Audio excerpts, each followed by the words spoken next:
तो अभी तो मेरा टाइम है ना 7 मिनट। हाँ तो अभी करती हूँ मैं सीधे, है ना? तब तक मैं कैमरा ऑफ कर देती हूँ। Okay, thank you.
Good morning, everyone.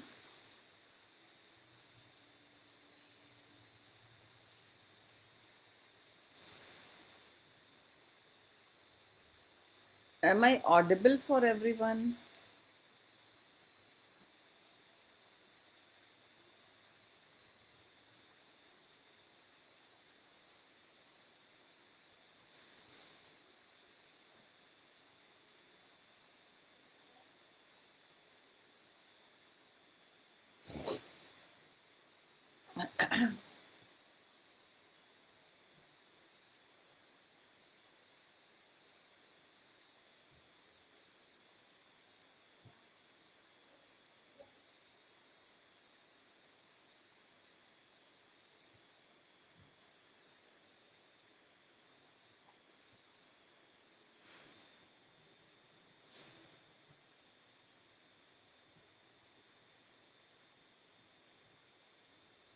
हाँ मृणा, ये बताओ कि मेरी आवाज़ कैसे सुनाई देगी? मुझे खुद सुनाई देगी अपनी आवाज़?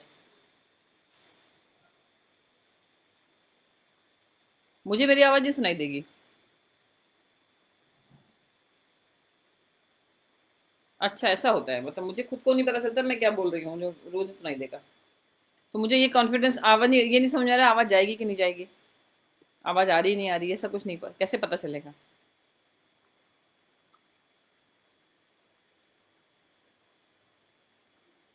अच्छा अच्छा अच्छा, ठीक ठीक ठीक, चलो मैं शुरू करते हैं। ओके। ओके। हेलो। हाँ नहीं, मैं शुरू कर रही हूँ, बस मुझे यही थोड़ा आवाज़ का नहीं पता चल रहा है। अच्छा अच्छा। ओके ओके, ठीक है, थैंक यू।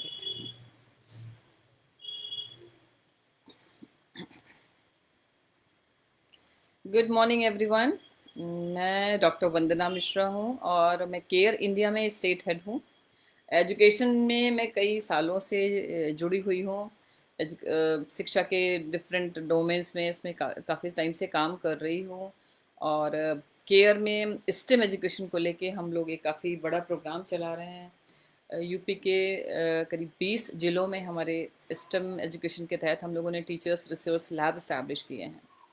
और स्टेम एजुकेशन से मेरा खुद का एक पर्सनल लिंक भी है, क्योंकि मैंने ये एहसास किया है कि लड़कियों को अगर साइंस और मैथ्स और इन सब चीज़ों को पढ़ना होता है तो उन्हें कितने स्ट्रगल देखने पड़ते हैं, क्योंकि उनके लिए वो फैसिलिटीज़ समहाउ पर्सनल लेवल पे भी अरेंज नहीं हो पाती हैं कि कहाँ वो। अब आजकल का टाइम तो बदल गया, आजकल तो बहुत सारी चीज़ें हैं, अवेलेबल हैं। लेकिन कैसे वो, अगर मैथ्स के कॉन्सेप्ट समझ में नहीं आ रहे हैं तो किसको अप्रोच करें, किससे पूछें? कोचिंग, ट्यूशन, वॉट एवर जो भी फैसिलिटीज़ हैं, हमारे टाइम में तो उतनी नहीं होती थी।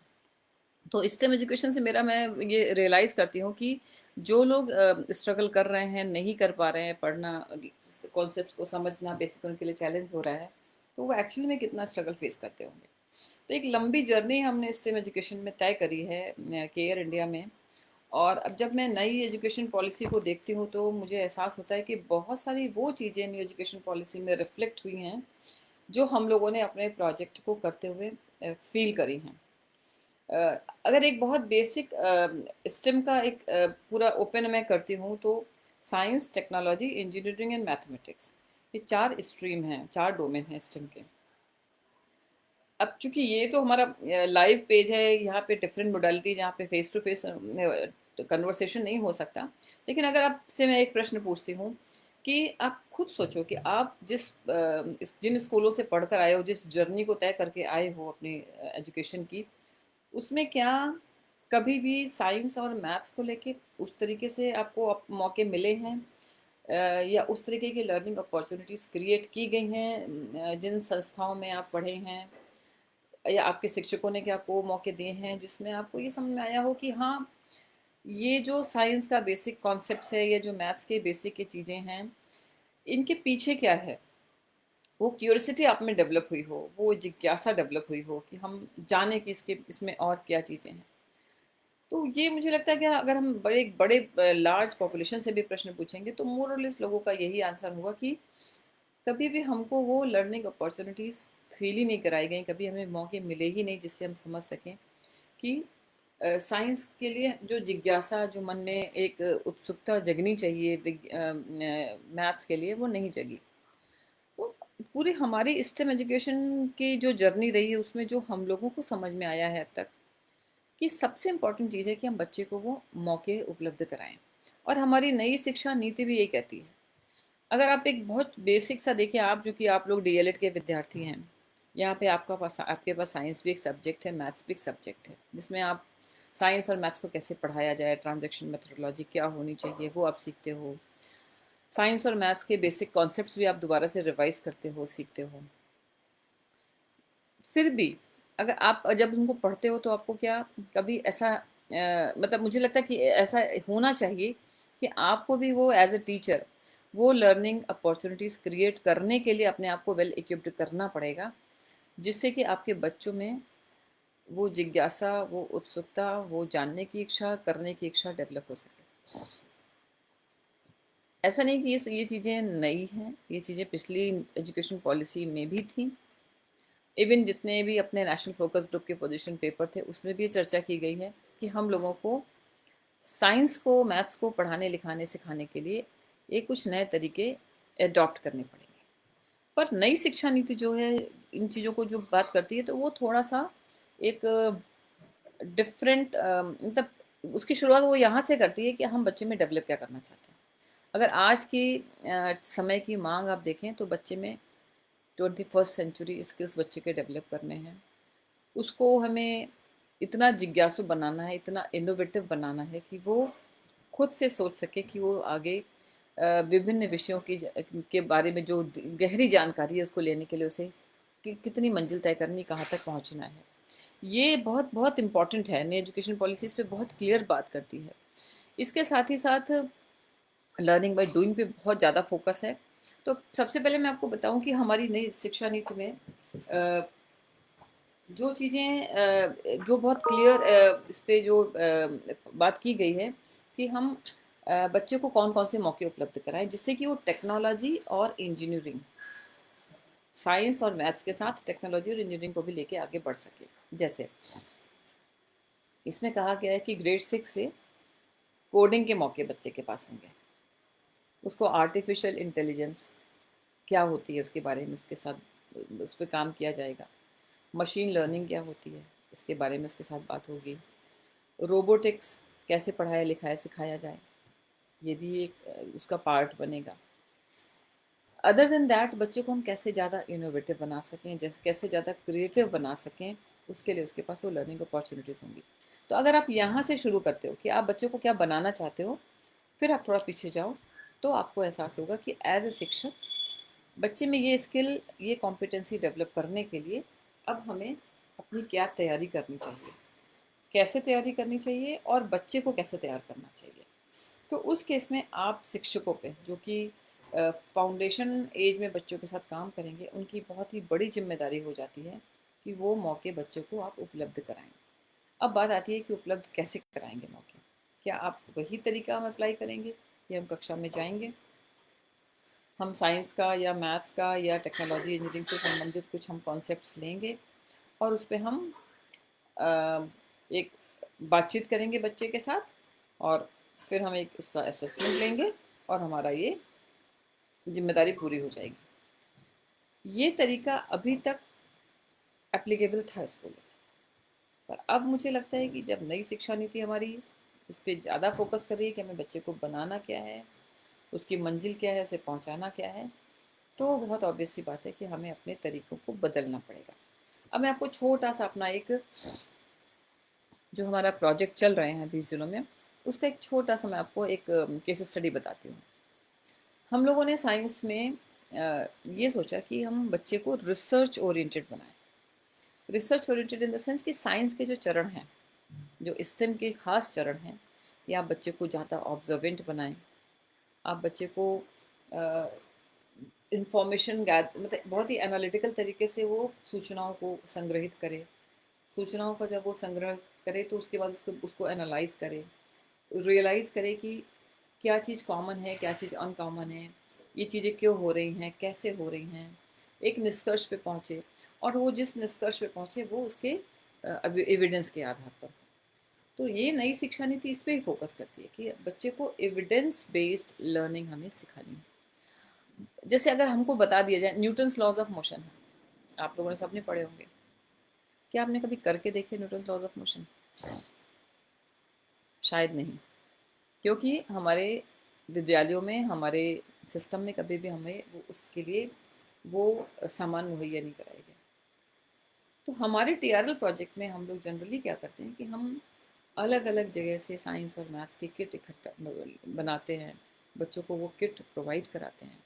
उस किट में साइंस से संबंधित एक्सपेरिमेंट प्रयोग करने से संबंधित छोटी छोटी चीज़ें, जैसे कि मैग्नेट हो गया, जैसे कि डिफरेंट तरीके की बॉल्स हो गई, प्रिज्म हो गया, केमिस्ट्री का अगर कुछ करना है तो केमिकल्स हो गए, मैथ्स के मैनिपुलेटिव्स हो गए, रोबोटिक्स की किट है, बहुत वैरायटी ऑफ चीज़ें उसमें हैं। रोबोटिक्स की किट बच्चों को दी गई है। इंजीनियरिंग के लिए अलग अलग बच्चों को गियर और वो सारी सुविधाएं उपलब्ध कराई गई हैं। अब उससे होता क्या है, एविडेंस बेस्ड लर्निंग कैसे होती है? अब हम लोगों ने वो सारा सामान बच्चों के लिए पूरा एक्सेसिबल है, जनरल उनके साथ चर्चा हो रही है कि किसी भी कॉन्सेप्ट को लेकर चर्चा हो रही है, तो उनसे जैसे बहुत बेसिक से अगर हम देखते हैं कि बहुत ग्रेड 6 में, ये तुम्हें पता है कि पत्तियाँ अपना भोजन बनाती हैं, अब कैसे बनाती हैं, तुम कैसे करोगे? उसके लिए उनके साथ पूरा उनको सामान उपलब्ध कराया गया और वो उसको करते हैं। करने के बाद उनको रियलाइज़ होता है कि हाँ, ये चीज़ होती है, हाँ पत्तियाँ अपना भोजन बनाती हैं, हमें इसमें दिख रहा है।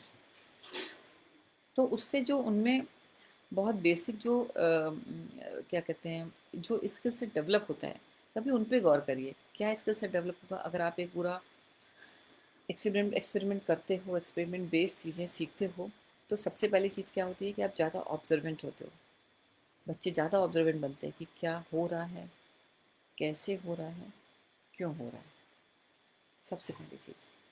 उसके बाद बच्चे को ये सिखाया जाता है कि तुम जो भी चीज़ें यहाँ पे देख रहे हो उसको तुम रिकॉर्ड करो। तो रिकॉर्डिंग वाला पार्ट भी बहुत इंपॉर्टेंट है। वो नोट करता है इस मिनट पे ये हुआ, इस मिनट पे ये हुआ, ऐसे किया गया, ऐसे किया गया, ये हुआ। तो रिकॉर्डिंग इंपॉर्टेंट है। रिकॉर्डिंग के बाद फिर क्या होता है कि वो उस इंफॉर्मेशन को, उस डेटा को देखता है और देखता है, एनालाइज करता है, तो इस किसी निष्कर्ष पे पहुंचता है। तो जो साइंस के ये चरण हैं कि सबसे पहले हाइपोथेसिस फॉर्मुलेशन, उसके बाद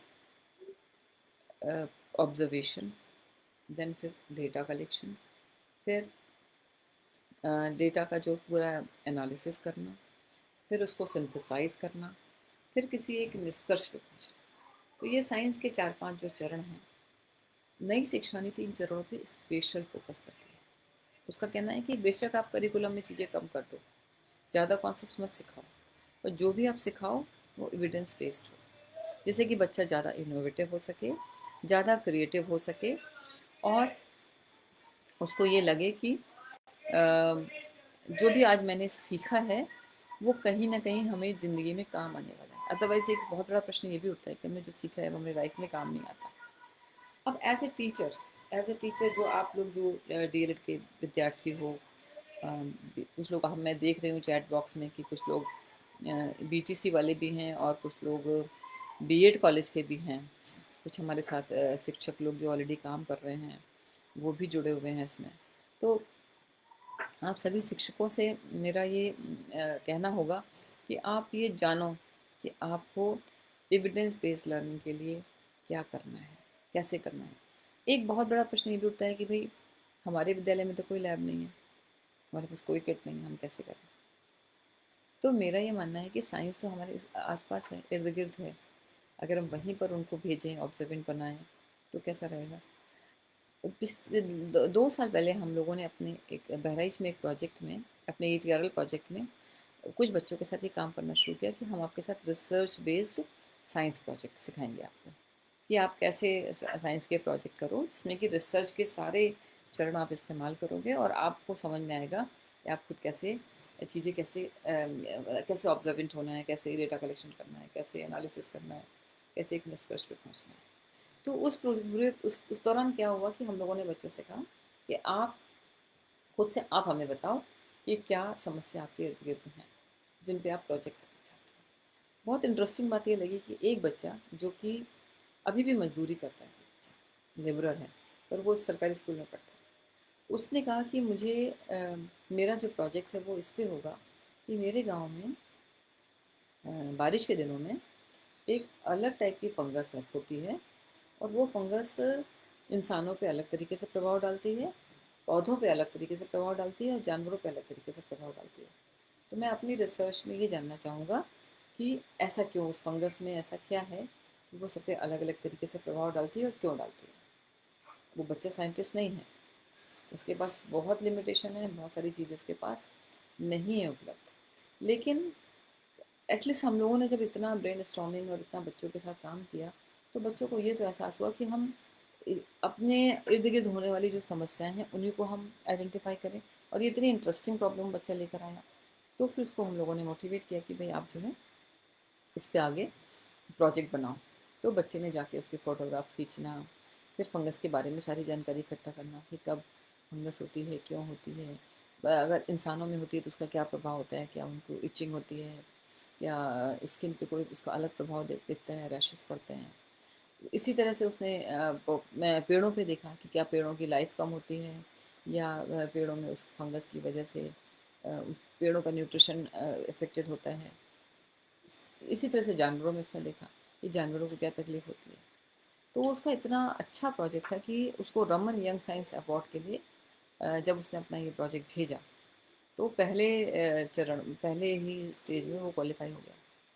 फिर नेक्स्ट स्टेज में उसको बेंगलोर जाना था। बेंगलोर में उसको अपना प्रोजेक्ट ऑन द स्पॉट करना था, और उस कंपटीशन में बहुत ही एलिट स्कूल के बच्चे आए थे, और हमारा ये सरकारी स्कूल का बच्चा जो कि इंग्लिश उसको बहुत इंग्लिश में उसके पास बहुत लिमिटेड टर्म्स थे, पर पूरे पूरे कॉन्फिडेंस से उसने अपना वहाँ पे ये उसको जो वहाँ पे प्रयोग दिया गया कुछ ग्रेविटी से रिलेटेड वहाँ पे उसने किया और प्रेजेंट किया। तो ये एक छोटा सा एक एग्जाम्पल था कि अगर बच्चे को आप मौका देते हो तो बच्चा उसमें डेफिनेटली एविडेंस बेस्ड लर्निंग के अगर मौके मिलते हैं तो वो इतना ऑब्जर्वेंट हो सकता है, इतना इनोवेटिव हो सकता है। ये तो एक बहुत छोटी सी मैं आपको बताऊँ कि बहुत बहुत बहुत बेसिक प्रोजेक्ट था और बहुत छोटे लेवल पर हमने किया था। पर अगर हम क्या इनको बड़े मास लेवल पे अपने सारे विद्यालयों में इसको ऐसा नहीं कर सकते हैं। अगर सारे विद्यालयों में इस तरीके से हम चीज़ें करें जहाँ पे सामान की शायद उतनी ज़रूरत नहीं पड़ेगी जितना आपको बच्चे को स्टेम के डिफरेंट डोमेन से रूबरू कराने के लिए उन एविडेंस और ऑब्जर्वेशंस के नज़दीक ले जाना पड़ेगा।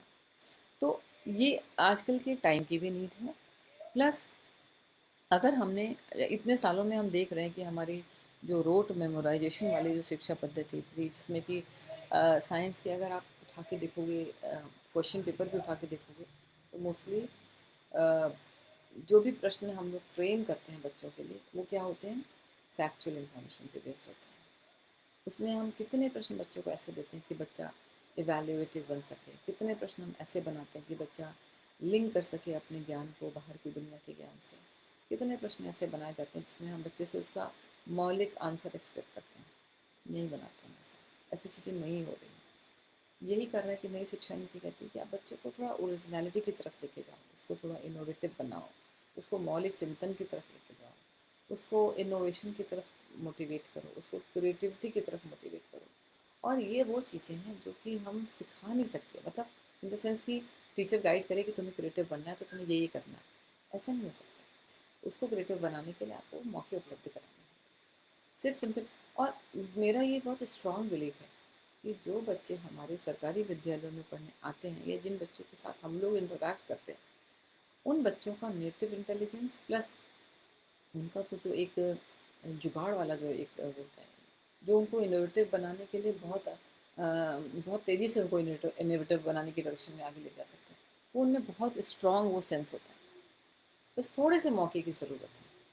अब अगर जैसे रोबोटिक्स वाला है, हम लोगों ने पिछले साल अपने एक इसी प्रोजेक्ट के तहत स्टेम मेला हम लोग ज़िले में रखते हैं। तो उसमें हम लोग की पूरी कोशिश रहती है कि हम 2 चीज़ों पे फोकस करें। एक रिसर्च बेस्ड साइंस प्रोजेक्ट्स पे फोकस करें और दूसरा हम बच्चों को रोबोटिक्स की तरफ थोड़ा सा लेके जाएँ। तो मैंने देखा कि बच्चे वहाँ पे इतने शार्प हैं कि आप उनको बहुत बेसिक रोबोटिक्स के जो किट के सामान आप उपलब्ध करा दो, वो इतने अच्छे-अच्छे मॉडल बना लेते हैं उसमें। अब ये चीज़ नई शिक्षा नीति में रियलाइज़ की गई है। तो अब ये रियलाइज़ किया गया है कि नई शिक्षा नीति के तहत जब ये इम्प्लीमेंट होगी, तो इन सब चीज़ों को लेके स्कूलों में वो सारी सुविधाएँ, वो सारे मौके, वो सारे तरीके अप्लाई किए जाएँगे, जिससे कि बच्चे इनोवेटिव बन सकें। अगर आप थोड़ा-सा जनरल उसमें देखो, तो आपको समझ में आएगा कि हमारे जो एलीट कॉलेजेस हैं, एलीट इंस्टीट्यूशंस हैं जो हमारे देश में, जिनको कि 1960s में 1950s में इस्टेब्लिश किया गया था। आज अगर वर्ल्ड ग्लोबली इंस्टीट्यूशंस की रैंकिंग होती है, तो हमारे वो कॉलेजेस कहाँ पर आते हैं? 120 रैंकिंग होती है। 100 से 100 के अंदर तो रेयर ही हम आप आए हैं इसमें। कभी हम 200 से बाहर होते हैं, कभी 200 के अंदर होते हैं, 100 से 200 के बीच में होते हैं। क्या कारण है? इतनी इतनी पॉपुलेशन है देश में, हम इतने अभी इस समय तो 2020 से 2030 तक डेमोग्राफिक डिविडेंड है, इतना बड़े लेवल पे हमारे पास यंग पॉपुलेशन होगी, देश की 40% पॉपुलेशन यंग पॉपुलेशन होगी। तो वहाँ पे क्यों ऐसा है कि हमारे बच्चे उतने इनोवेटिव नहीं हैं? इसी जगह आप देखो कि दुनिया की सारी मैन्युफैक्चरिंग इंडस्ट्रीज़ में हर जगह चाइना का बोलबाला है। वहाँ पर के बच्चे बहुत इनोवेटिव हैं। तो जब वो यंग एज में आते हैं तो वो और ज़्यादा इनोवेटिव तरीके से काम करते हैं, चीज़ें क्विकली कैसे करते हैं। तो कहीं ना कहीं हमारी शिक्षा व्यवस्था को जिम्मेदारी लेनी पड़ेगी कि हम शुरुआत बच्चे के शुरुआती सालों में, जब बच्चा थर्ड से लेके एट्थ तक जब वो हमारे साथ होता है, क्यों ना उस दौरान हम बच्चे को ज़्यादा इनोवेटिव बनाएं, उस दौरान हम बच्चे को इनोवेटिव बनाने के जो मौके दे सकते हैं दें। अब कुछ मैं आपको बड़े अच्छे से शब्द बताती हूँ जो कि नई शिक्षा नीति में है, और मे भी आप सब लोग उससे, बहुत सारे लोग जो हमारे बच्चे डीएलएड करते हैं वो बहुत सारे लोग बीटेक भी होते हैं, तो उनको डेफिनेटली उसके बारे में जानकारी होगी। जैसे नई शिक्षा नीति ने डाला है कि बच्चे को हमें थोड़ा सा क्या कहते हैं, आर्टिफिशियल इंटेलिजेंस की तरफ बच्चे को हमें ले जाना होगा, हमें बच्चे को कोडिंग की तरफ ले जाना होगा, हमें बच्चे में 21st सेंचुरी स्किल्स डेवलप करने होंगे, हमें बच्चे को करके सीखने के लिए वो सारे मौके देने होंगे। जैसे अगर वो इलेक्ट्रिक वर्क है, मेटल वर्क है, जो भी है जिसमें उसको इंटरेस्ट है, तो वो सब चीज़ें वो कैसे करे। हमें इन्वायरमेंट में जितनी चीज़ें हमारे इर्द गिर्द हो रही हैं उसके लिए बच्चे को तैयार करना पड़ेगा, उसके लिए उसको बताना पड़ेगा। तो ये जो मशीन लर्निंग बहुत इंपॉर्टेंट चीज़ है। अब ये सारे वो टर्म्स हैं जो कि लगता है कि बड़े हैवी वेट टर्म्स हैं, पर क्या हमें इसके बारे में हमने कभी सुना नहीं? डेफिनेटली हमने सुना है, पर अब इम्पोर्टेंट हमारे ऊपर जो जिम्मेदारी है कि हमें इन चीज़ों को स्कूलों से लागू करना होगा। कैसे करना होगा?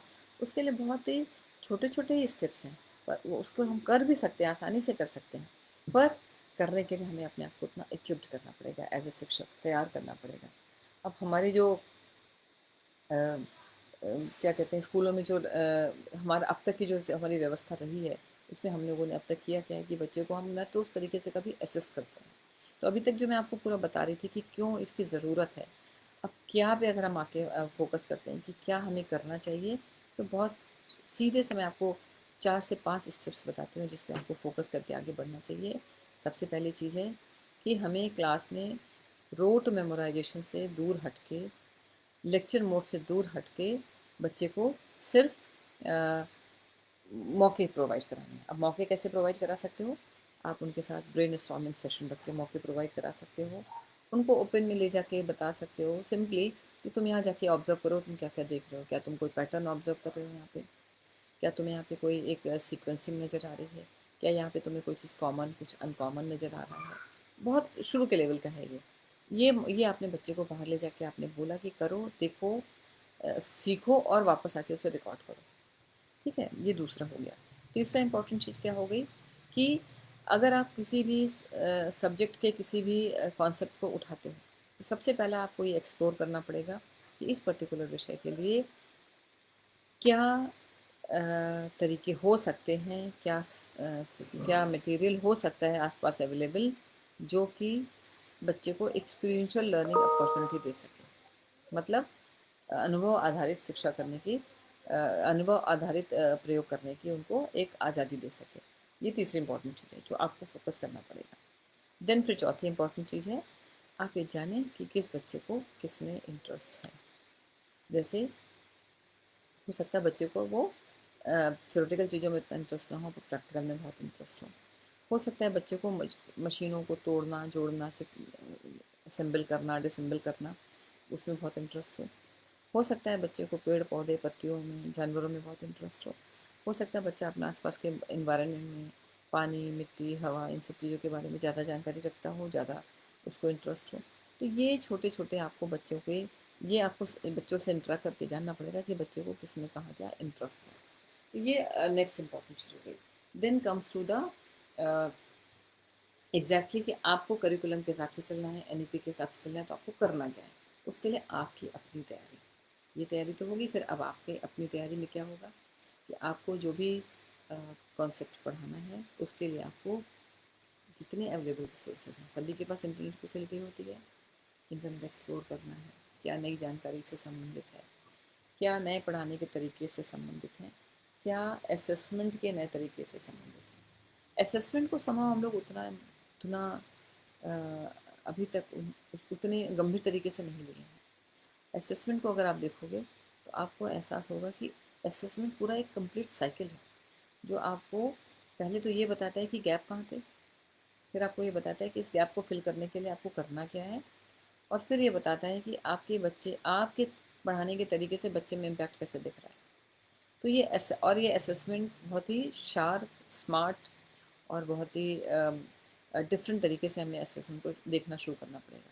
अदरवाइज न्यू एजुकेशन पॉलिसी के हिसाब से हम अगर स्टेम एजुकेशन पे फोकस करें तो वो चीज़ें हम कर नहीं पाएंगे, क्योंकि अपने आप में कंप्लीट साइकिल है। या पहले जाने तो कि बच्चे को फैक्चुअल मतलब जो भी एप्लीकेटिव क्वेश्चंस होते हैं वो आप देख के जाने तो बच्चे को बच्चे का ज्ञान क्या है, क्या उसे पता है, और फिर धीरे धीरे आप आगे बढ़ सकते हैं।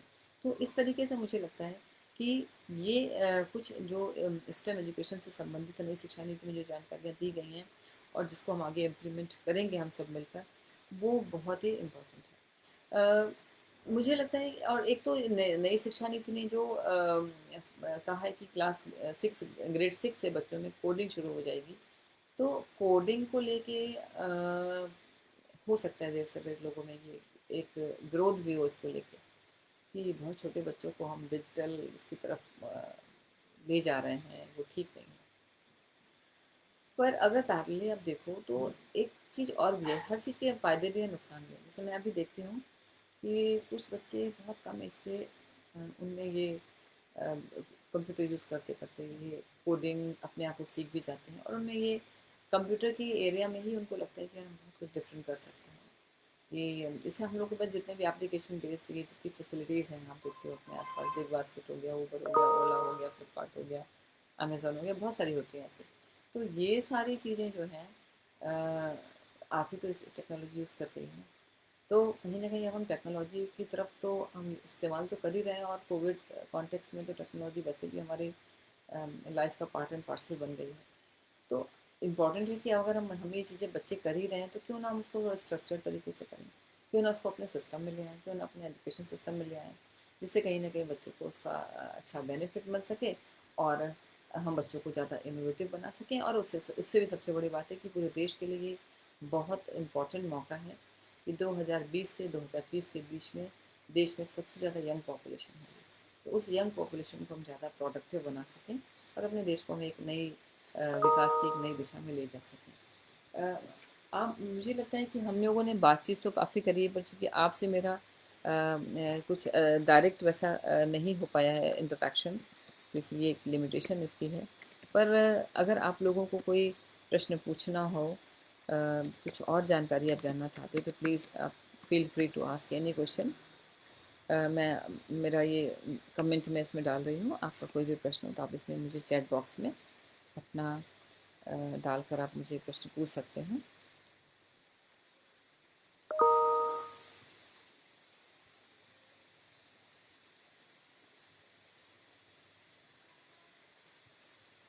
ये बताइए आप में से कितने लोगों ने नई शिक्षा नीति का डॉक्यूमेंट उठा के देखा है।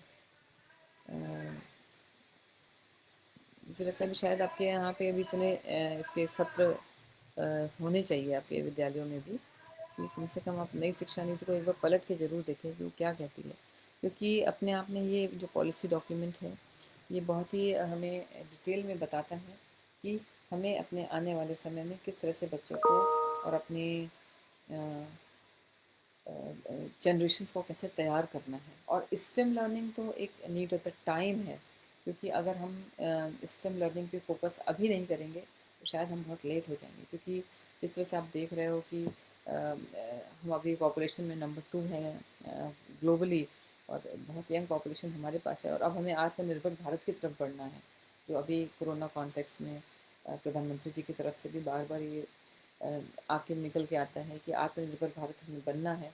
तो अगर बनाना है भारत को आत्मनिर्भर, तो उसके लिए बहुत ज़रूरी है कि हम अपने देश की पॉपुलेशन को, जनता को उसके लिए तैयार करें।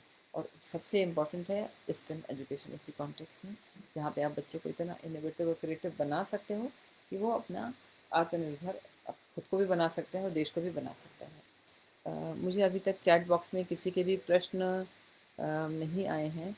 अ, मैं देख रही हूँ लास्ट तक।